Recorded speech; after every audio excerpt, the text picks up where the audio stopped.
The senator from Vermont. Thank you. I yield myself 20 minutes off of the bill. The senator is recognized.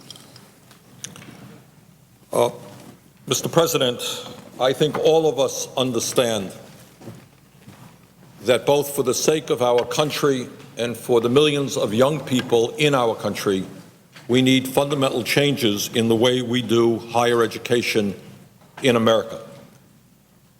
If we are going to be effectively competitive in a global economy, we need the best educated, the best trained workforce in the world. We need to capitalize on the intellectual potential of all of our people. And it is a loss to our nation and to the individual if there are people in our country who do not get the education that they need to do what they are potentially able to do as American citizens. And I don't have to tell you or the people of our country that in America today we have some very, very serious problems in terms of higher education.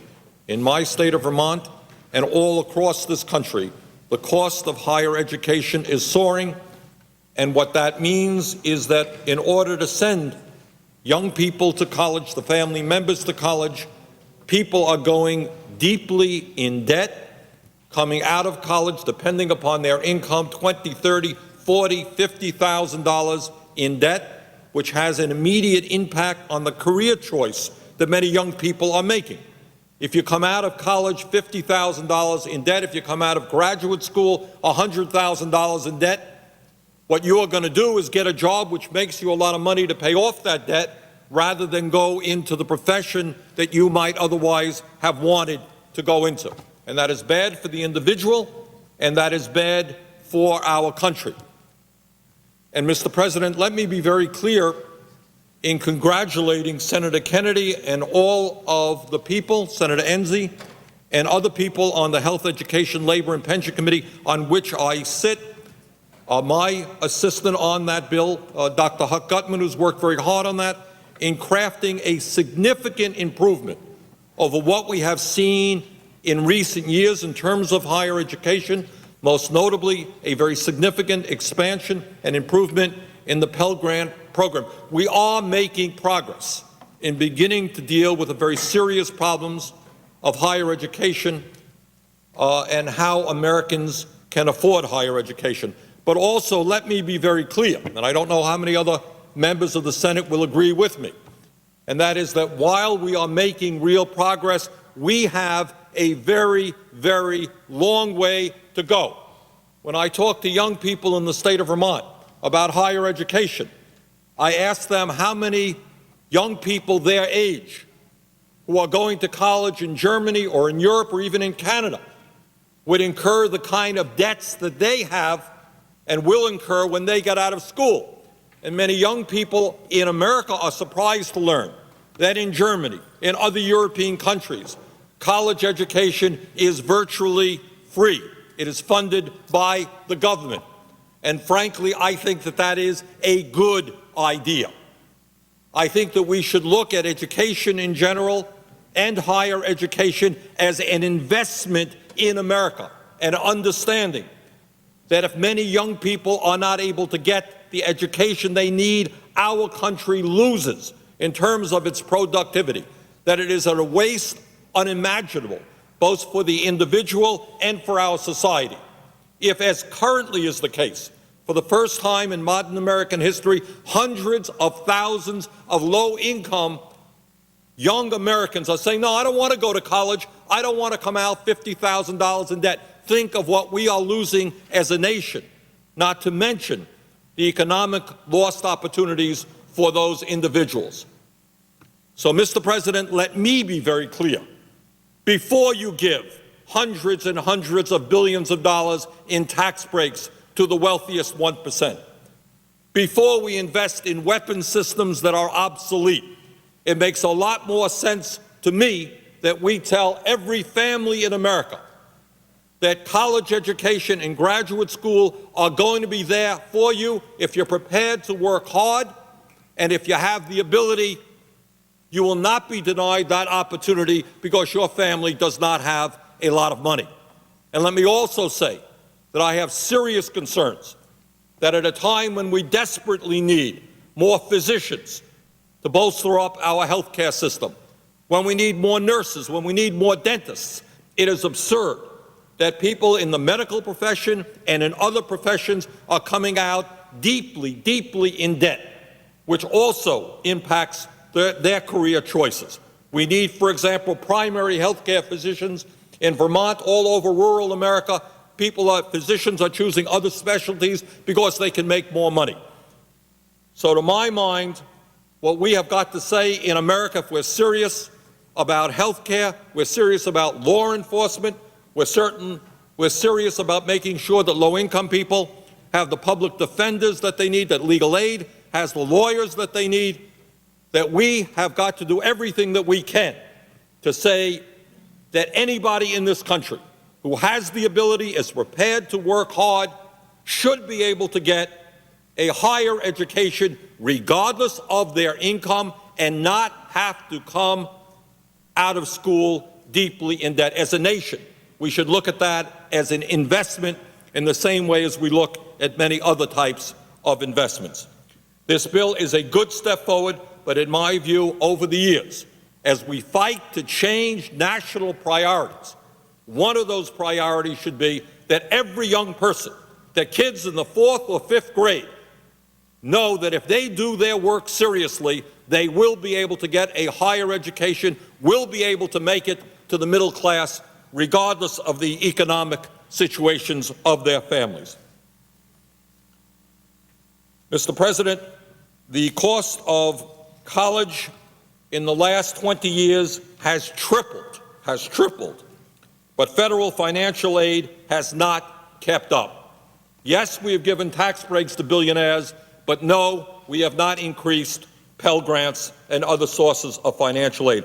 I am very happy that the legislation that we are debating today and discussing today will make college more affordable by raising the maximum Pell Grant to $5,100 next year and increasing to $5,400 by 2011. That is a significant change and a significant step forward in funding higher education. In Vermont, what we will see is that between 2000 and 2001 and 2005-2006 school years, the cost of attendance, including tuition, fees, room and board at four-year public colleges of Vermont increased by 29%, from $12,836 to $16,571. Certainly, these Pell Grants will mean a lot to the families in the state of Vermont. And as I mentioned a moment ago, the situation is even worse for those people who go to graduate school. Just an example, students who attend the very fine Vermont Law School in South Royalton, Vermont, they graduate, if you can believe this, on average $100,000 in debt. If they pay this debt off over 30 years, it will mean that they will be paying $900 a month toward their debt for 30 years. And if anyone doesn't think that that impacts career choices, it certainly does. Mr. President, this bill has a number of very important provisions. Most importantly, it increases Pell Grants, and it says that we have got to make it easier for families in our country to be able to afford college. It also provides a very important provision regarding loan forgiveness. This is something that I believe in very strongly, and we have worked very, very hard on with Senator Kennedy and with some others. And what this is about is that in this legislation there are loan forgiveness provisions for those people who go into public service. Now, we all know that if you want to make a whole lot of money, you go into some large corporation, you can make a whole lot of money. And maybe you'll be one of the lucky ones who will be making millions and millions and millions of dollars a year. But what happens if you want to go into law enforcement? What happens if you want to be a teacher who works with disabled kids? What happens if you want to be a Head Start teacher or do the extraordinarily important work of early childhood education, some of the most important work being done in America because it enormously influences what kind of an adult a young person will become? What happens if you want to do that? Well, in my state of Vermont, you can work in child care and you make $9 an hour, often without benefits. Now, if you're coming out of school $50,000 in debt, you're not going to gravitate toward a job in which you make $9 an hour or $10 an hour, because after you pay off your student loan, you're not going to have a whole lot to live on because of the low salaries and low wages that those jobs involve. So what this legislation does, very appropriately, I think it's a good start. I think we have got to go further. It says to the young people of this country that public service is an important calling. We want you to go out and work, to be teachers, to be in law enforcement, to work in legal aid, to work as a public defender, to work in environmental protection, to work in a variety of areas that are extraordinarily important for our country and for our society. Many of those jobs just don't pay a whole lot of money. That's the reality. But we want you to be involved in those jobs, to work in those jobs, and that means that we are going to encourage you to do that by forgiving your debt if you do that. That's one way to help you get involved in those professions. And I would say that some of the categories, some of the professions that will be eligible for this loan forgiveness are a full-time job in public emergency management, in government, in public safety, public law enforcement, public health, public education, public early childhood education, public child care, social work in a public child or family service agency, public services for individuals with disabilities, public services for the elderly, public interest legal services, including prosecution or public defense, public library sciences, public school library sciences, or other public school-based services. And that is extraordinarily important. What we have also done is, in this legislation, is we have increased the eligibility level for people to get Pell Grants.